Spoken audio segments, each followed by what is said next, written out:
सही वक्त पर सही अपॉर्चुनिटीज को पहचानना बहुत जरूरी है और वक्त के साथ बदलाव को अपनाना उससे भी ज्यादा जरूरी।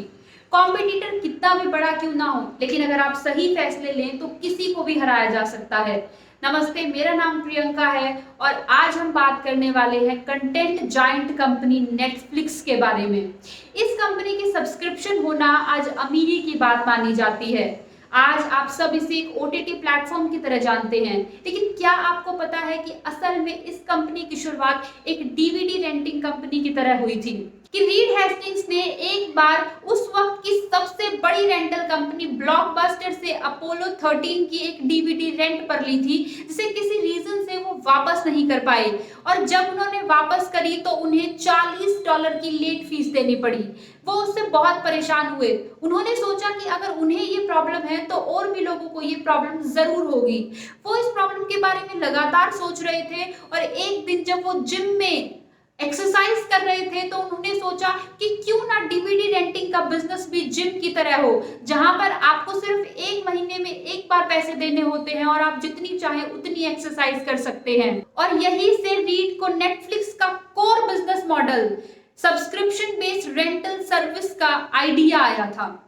इस प्लान को उन्होंने अपने दोस्त मार्क रेंडॉल्स को बताया और जब उन दोनों को ये प्लान पसंद आ गया तो उन्होंने नेटफ्लिक्स की शुरुआत करने की सोची। हालांकि मैं आपको बता दूं कि 1998 में जब उन्होंने ये कंपनी शुरुआत की थी तब वो भी डीवीडी रेंट पर ही देते थे।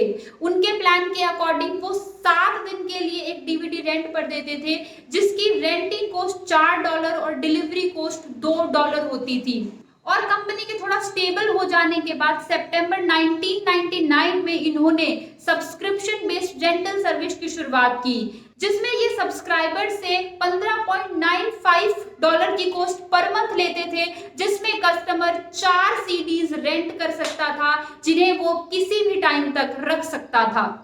और इस तरीके से उन्होंने उस वक्त की डीवीडी रेंटिंग इंडस्ट्री की एक बहुत बड़ी प्रॉब्लम लेट फीस को एलिमिनेट किया। इनकी टैगलाइन भी थी, नो मोर लेट फीस। इनकी वेबसाइट पर आकर यूजर अपनी फेवरेट मूवीज को लिस्ट में ऐड कर सकता था, जिसे नेटफ्लिक्स बाद में एक एक करके मेल से यूजर तक भेज देती थी। लोगों को इनका सब्सक्रिप्शन बेस्ड रेंटल सर्विस का आइडिया बहुत पसंद आया। इसकी सक्सेस का अंदाजा आप इस चीज से लगा सकते हैं कि उस वक्त की DVD rental giant company blockbuster, जिसके 1997 में सिर्फ यूएस में 8,000 स्टोर और 60,000 एम्प्लॉय थे, वो 2010 में बैंकरप्ट हो गई। और जैसे कि मैंने आपको वीडियो के शुरू में ही बताया था कि जिंदगी में सही फैसले लेना बहुत जरूरी है, क्योंकि क्या आपको पता है कि एक वक्त पर ब्लॉकबस्टर के पास नेटफ्लिक्स को खरीदने तक का मौका था। इन 2000 रीड हेस्टिंग्स, जो कि सीईओ और फाउंडर थे नेटफ्लिक्स के, उन्होंने ब्लॉकबस्टर को अप्रोच किया था नेटफ्लिक्स में पार्टनरशिप के लिए, लेकिन ब्लॉकबस्टर ने इस ऑफर को हंसी में टाल दिया। कोई भी कॉम्पिटिटर छोटा नहीं होता। सोचिए कि आज नेटफ्लिक्स का मार्केट कैप $235 बिलियन का है और वहीं पे ब्लॉकबस्टर खत्म हो चुकी है। और आज नेटफ्लिक्स दुनिया भर के इंटरनेट की 15% बैंडविड्थ कंज्यूम करता है, जो किसी भी दूसरी वेबसाइट से ज्यादा है। इस लिस्ट में अगला नाम YouTube का है, जो 11.4% बैंडविड्थ कंज्यूम करता है और वहीं पे Amazon प्राइम 3.7% की बैंडविड्थ कंज्यूम करता है। 1998 में उन्होंने अपनी पहली DVD rental company netflix.com launch की। 1998 में उन्होंने अपना सब्सक्रिप्शन बेस्ड प्लान लॉन्च किया। 2000 में इन्होंने subscriber personalised movie recommendation system की शुरुआत की, जिसमें यूजर की प्रीवियस हिस्ट्री और उसके रेटिंग देने के अंदाजे को देखकर नई मूवी सजेस्ट करी जाती थी। 2002 में नेटफ्लिक्स ने 6 लाख सब्सक्राइबर्स के साथ अपना पहला आईपीओ लॉन्च किया। इसमें एक शेयर की कीमत $15 थी और टोटल 55 लाख शेयर्स लॉन्च किए गए थे। 2003 में नेटफ्लिक्स ने 1 मिलियन सब्सक्राइबर्स पूरे कर लिए। इसी साल इन्होंने अपनी सब्सक्रिप्शन बेस्ड रेंटल सर्विस पर पेटेंट लिया और इसके एक को-फाउंडर मार्क रोंडल्स ने नेटफ्लिक्स को छोड़ दिया।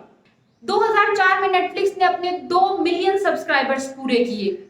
वहीं 2005 में बढ़कर इसके सब्सक्राइबर्स 4.2 मिलियन हो गए। 2006 में नेटफ्लिक्स ने 100 मिलियन अनोनिमस मूवी रेटिंग्स का डाटा रिलीज किया, जो आज तक का one of the largest data set है। 2008 में इन्होंने एक्सबॉक्स, ब्लू-रे डिस्क प्लेयर और टीवी सेट टॉप बॉक्स के साथ वीडियो स्ट्रीमिंग के लिए टाई अप किया। 2010 में इन्होंने अपनी सर्विस कनाडा में लॉन्च की और इसी साल के आखिरी में आते आते इनका यूजर बेस बढ़कर 20 मिलियन हो गया। 2011 में इन्होंने अपनी डीवीडी रेंटल सर्विस को main video streaming website Netflix से अलग करके क्विक स्टार कंपनी का नाम दिया और इसी साल 2011 में Amazon ने भी 5000 मूवीज और टीवी सीरीज के साथ Amazon प्राइम की शुरुआत करी। 2012 में इन्होंने अपनी सर्विसेज यूरोप, यूके, आयरलैंड और नॉर्डिक कंट्रीज में लॉन्च करी।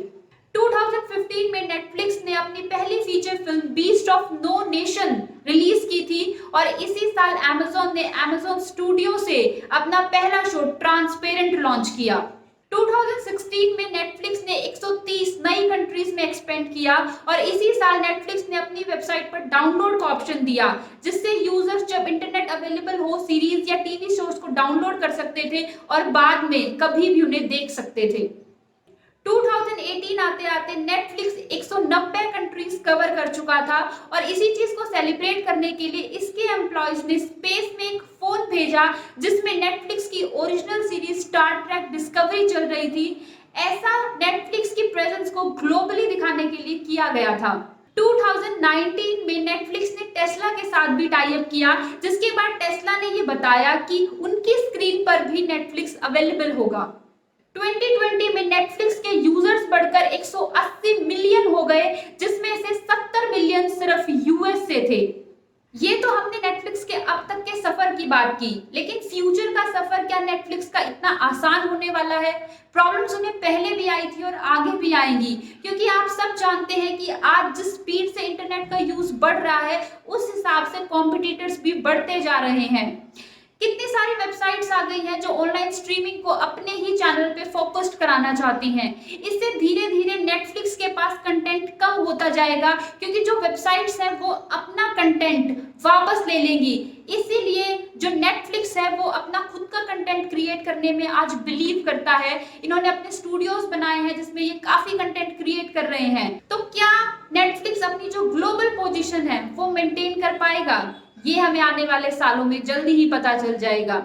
उम्मीद करती हूँ कि आपको ये केस स्टडी पसंद आई होगी। अगर आपको ये केस स्टडी पसंद आई हो तो please give a thumbs up and bye bye. मिलते हैं अगले केस स्टडी में।